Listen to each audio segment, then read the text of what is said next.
발언 기회 주셔서 감사합니다. 저는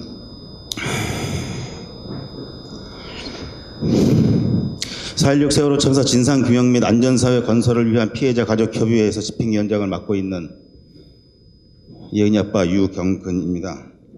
우선 오늘 걱정을 많이 했습니다. 여러 가지 상황이 안 좋음에도 불구하고 3개월 만에 두 번째 청문회를 하게 되었는데 과연 1차 청문회 이상의 어떤 의미 있는 청문회가 될 것인가, 진실의 한 걸음이라도 다가가는 청문회가 될 것인가 참 걱정이 많았습니다만 제가 볼 때는 지난 1차 청문회보다 훨씬 의미 있는 청문회가 아니었나 생각을 해봅니다. 이유는 오늘 나오신 증인들께서 1차 청문회의 증인들과는 달리 거짓말하는데 능수능란하지 못해서 입 맞추는 게 서툴러서, 그래서 오늘 이들의 증언들이 한결같이 확실한 거짓말이라는 것이 드러났기 때문입니다. 그리고 이들의 거짓말이 진실로 거짓말이라는 것을 이끌어내 주신 우리 특조위원 여러분들께 감사를 드립니다. 그러나 내일은 제가 알기로는 나오실 증인들이 해수부의 인양과 관련된 분들이 아마 주로 되시는 걸로 알고 있는데요. 저희 가족들이 지난 2년간 겪어본 경험상 그 사람들 매우 노련합니다.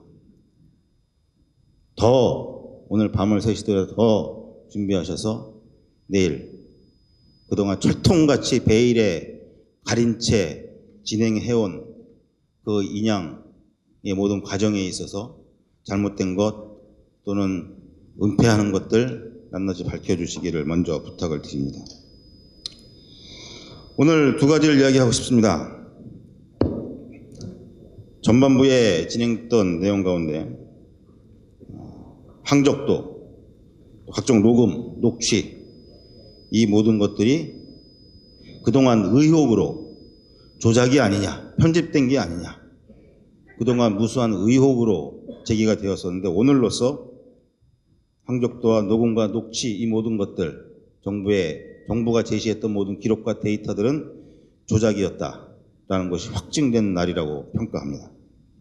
그리고 이렇게 조작된 증거와 데이터를 수사의 증거로 인정하고 수사하고 기소했던, 그리고 재판까지 했던 검찰과 법원은 매우 부실한 수사와 재판을 했다는 것, 그것이 역시 드러났다고 평가를 합니다.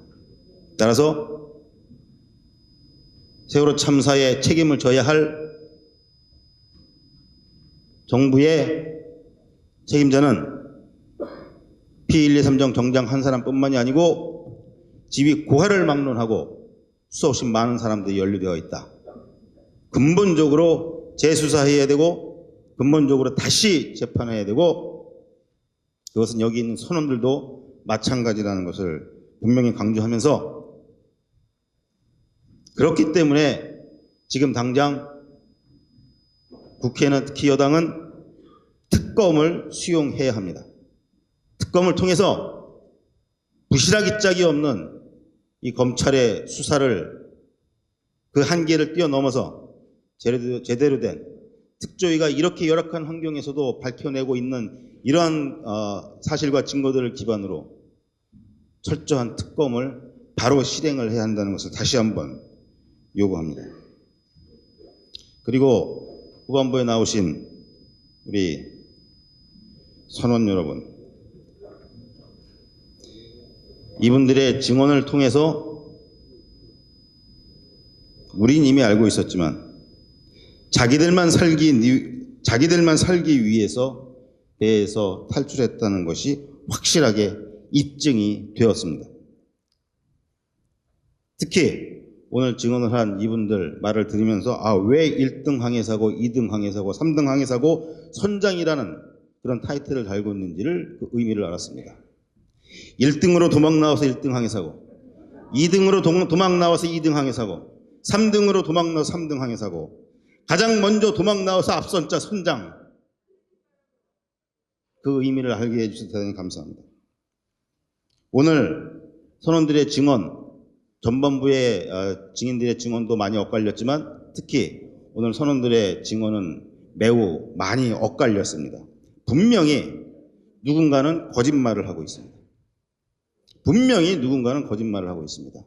그런데 제가 가지고 있는 상식상 거짓말은 집단이 합니다.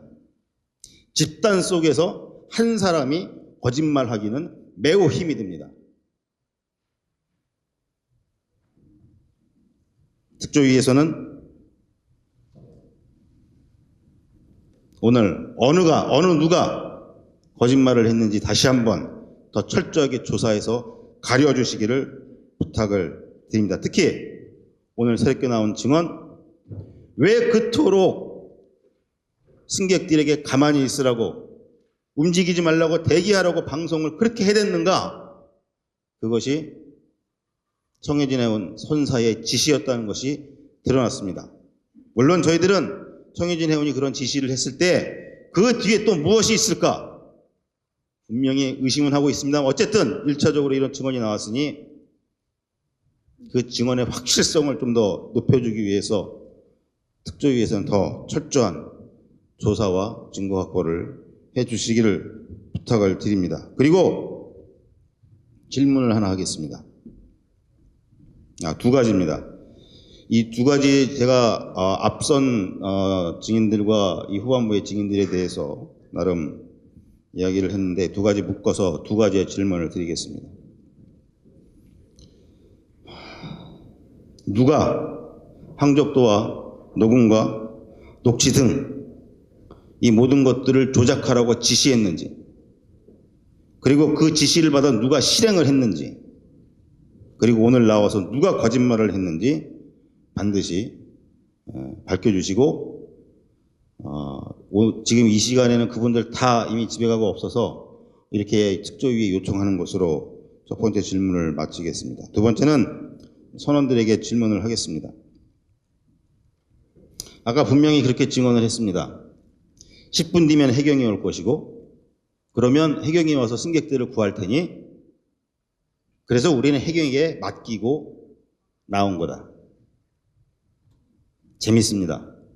1차 청문회 때 해경, 특히 김문홍 목포서장 중심으로 이렇게 증언을 했습니다.